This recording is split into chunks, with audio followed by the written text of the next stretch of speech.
చంద్రబాబు నాయుడుకు నీళ్లు ఇస్తున్నాడని దుర్మార్గమైన మాటలు మాట్లాడుతున్నాడు. చంద్రబాబు నాయుడుతోనే ఉండాలంటే, చంద్రబాబు నాయుడుతోనే అంటగాగాలంటే అక్కడనే ఉండేటోని కదా. ఈ రాజీవ్ గాంధీ ఆశీర్వాదం తీసుకొని ఇక్కడ ఎందుకు ఉండేటోని చంద్రశేఖర్ రావు?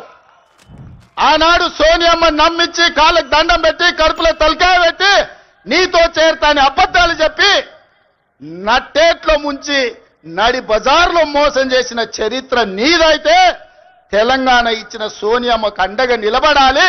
ఆమె బిడ్డగా ఈ తెలంగాణలో ప్రజా ప్రభుత్వాన్ని తేవాలి అని చంద్రబాబు నాయుడును కాదనుకొని ఇవాళ కాంగ్రెస్ పార్టీలో చేరి ప్రజా ప్రభుత్వం రావడానికి మీ అందరితో కలిసి కదం కదం కలిపిన మిత్రులారా, ఇవాళ నేను అడుగుతున్న సూటిగా చంద్రశేఖర్ రావును, నిజంగా నీకు ధైర్యం ఉంటే, నీలో నీతి నిజాయితీ ఉంటే, చిత్తశుద్ధి ఉంటే గోదావరి బంకంచెర్ల గోదావరి నది జలాల మీద శాసనసభలో చర్చ పెడదాం.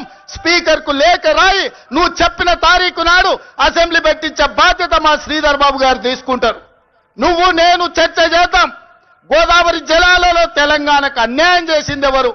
ప్రాణహిత చేవళ్లను తరలించే 1,00,000 కోట్లు దోసుకున్నది ఎవడు? ఇవాళ గోదావరి బంకంచెర్లలో 3,000 టీఎంసీ సముద్రంలో కోతున్నాయి. రాయలసీమకు తరలించమని చెప్పింది నువ్వు కాదా? 2016లో మొత్తం వివరాలతో నేను వస్తా. నువ్వు సిద్ధంగా ఉన్నావా? నువ్వు చెప్పినాకనే కదా ఉమాభారతి గారి ఆదేశాల మేరకు చంద్రబాబు నాయుడు గారు 2016లో ఆనాడు జీవో ఇచ్చిండు. గోదావరి నుంచి బంకంచెర్లకు నీళ్లు తరలించడానికి, హంద్రీ నీవాకు 400 టీఎంసీలు తరలించడానికి 2016లోనే జీవో ఇచ్చిన మాట వాస్తవం కాదా? ఇవాళ నువ్వు చర్చకు సిద్ధంగా ఉన్నావా? గోదావరి జలాలను రాయలసీమకు తరలించకపోయినని రోజమ్మ పెట్టిన రాగి సంకటి రొయ్యల పులుసు తిని రాయలసీమను రతనాల సీమ చేస్తా అని చెప్పిన చవటవు నువ్వు కాదా అని నేను అడుగుతున్నా.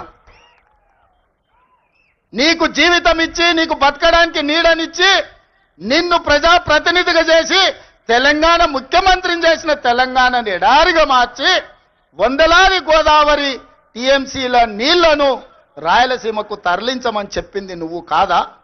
ఇవాళ నువ్వు సిద్ధంగా ఉన్నవా నేను అడుగుతున్న చంద్రశేఖర్ రావు గారు.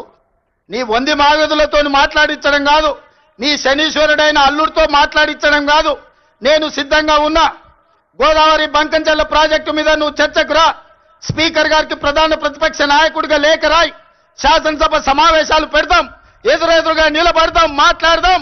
ఎవరు నిజాలు, ఎవరు జీవోలు ఇచ్చారు, ఎవరు తెలంగాణను దెబ్బతీసిండ్రో, ఎవరు నువ్వు తెలంగాణను దోక చేసిండ్రో, ఎవరు కాళేశ్వరం కడితే కూలేశ్వరమైందో చర్చ చేయడానికి నువ్వు సిద్ధంగా ఉన్నవా? ఒకరోజు గోదావరి మీద చర్చిద్దాం, రెండవ రోజు కృష్ణానది జలాల మీద చర్చిద్దాం. ఉమ్మడి రాష్ట్రానికి ఆనాడు పచ్చావత్తు ట్రిబ్యునల్ 811 టీఎంసీలు ఏకంగా కేటాయిస్తే 811 టీఎంసీలలో తెలంగాణ రాష్ట్రం విడిపోయినప్పుడు నువ్వు పోయి చంద్రబాబు నాయుడు దగ్గర వంగి వంగి సంతకం పెట్టి 512 టీఎంసీలు ఆంధ్రప్రదేశ్ తీసుకోండి, 299 టీఎంసీలు నాకు సరిపోతాయని సంతకం పెట్టింది నువ్వు కాదా? ఇవాళ కాగితాలని శాసనసభ ముందు పెడతా. నువ్వు చర్చకు సిద్ధంగా ఉన్నవా?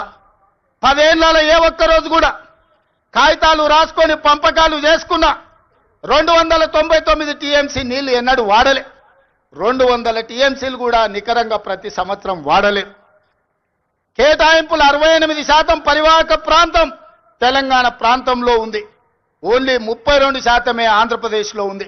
ఆ లెక్క ప్రకారం అంతర్జాతీయ జల విధానంలో 555 టీఎంసీలు తెలంగాణ రాష్ట్రానికి రావాలి. కానీ ఆంధ్రప్రదేశ్కి 512 టీఎంసీలు ఇచ్చి తెలంగాణకు కేవలం 299 టీఎంసీలు సంతకం పెట్టి శాశ్వతంగా తెలంగాణకు మరణ శాసనం రాసింది చంద్రశేఖర్ రావు కాదా? సంతకాలతో సహా, ఆధారాలతో సహా అసెంబ్లీకి వస్తా. చర్చించడానికి నువ్వు సిద్ధంగా ఉన్నవా అని నేను అడుగుతున్నా. ఆనాడు నువ్వు ముఖ్యమంత్రి ఉన్నప్పుడే రాయలసీమలో ముచ్చుమరి కట్టింది చంద్రబాబు నాయుడు, నిజం కాదా? ఆనాడు నువ్వు అధికారంలో ఉన్నప్పుడే జగన్మోహన్ రెడ్డి ఇదే ప్రగతి భవన్ లో రాయలసీమ లిఫ్ట్ ఇరిగేషన్ కు జీవోలు ఇచ్చి టెండర్లు పిలిచింది, నిజం కాదా? పోతిరెడ్డి పాడు పొక్కను పెద్దది చేసి రోజుకు 10 టీఎంసీల నీళ్లను తరలించకపోవడానికి సంతకాలు చేసి ప్రణాళికలు అమలు చేసింది నువ్వు ముఖ్యమంత్రిగా ఉన్నప్పుడు కాదా? ఆధారాలతో సహా నేను వస్తా, నువ్వు రా చర్చకు. కృష్ణా నది మీద మనకు రావాల్సిన నీళ్లను శాశ్వతంగా ఆంధ్రప్రదేశ్కు తాకట్టు పెట్టి తెలంగాణ రైతాంగం మీద మరణ శాసనం రాసింది నువ్వు కాదా? చేసిన తప్పులను కప్పుపుచ్చుకొని మొక్కం జల్లక ఫామ్ హౌస్లో పడుకొని ఇవాళ నీ అల్లుణ్ణి ఊరి మీద వదిలేసి అచ్చోసిన ఆంబోతులాక నన్ను తిడుతున్నాడు. నేనేం చేసినా? నేను వచ్చినాక సీతారామక్క నీటికి 65 టీఎంసీల కేటాయింపులు తీసుకొచ్చిన. ఇవాళ సమ్మక్క సారలమ్మ ప్రాజెక్టు నీటి కేటాయింపుల కోసం మోడీతో కొట్లాడుతున్నా. నువ్వు వదిలేసిన తుమ్మిడి ఎట్టిని ఇవాళ ఎట్లయినా కట్టి ఆ తుమ్మిడి ఎట్టి ద్వారా శ్రీపాద ఎల్లంపల్లి శ్రీరామ్ సాగర్ కు నీళ్లు తెచ్చి ఈ రోజు ఉత్తర తెలంగాణను సస్యం సామలం చేయాలని నేను ప్రయత్నం చేస్తున్నా. నువ్వు ఆపేసిన పాలమూరు కావచ్చు, నువ్వు ఆపేసిన కల్వకుర్తి కావచ్చు, నువ్వు వదిలేసిన నెట్టంపాడు కావచ్చు, నువ్వు నిర్లక్ష్యం వహించిన భీమా ప్రాజెక్టులను పూర్తి చెయ్యాలని ఈ రోజు నేను నిరంతరం ప్రయత్నం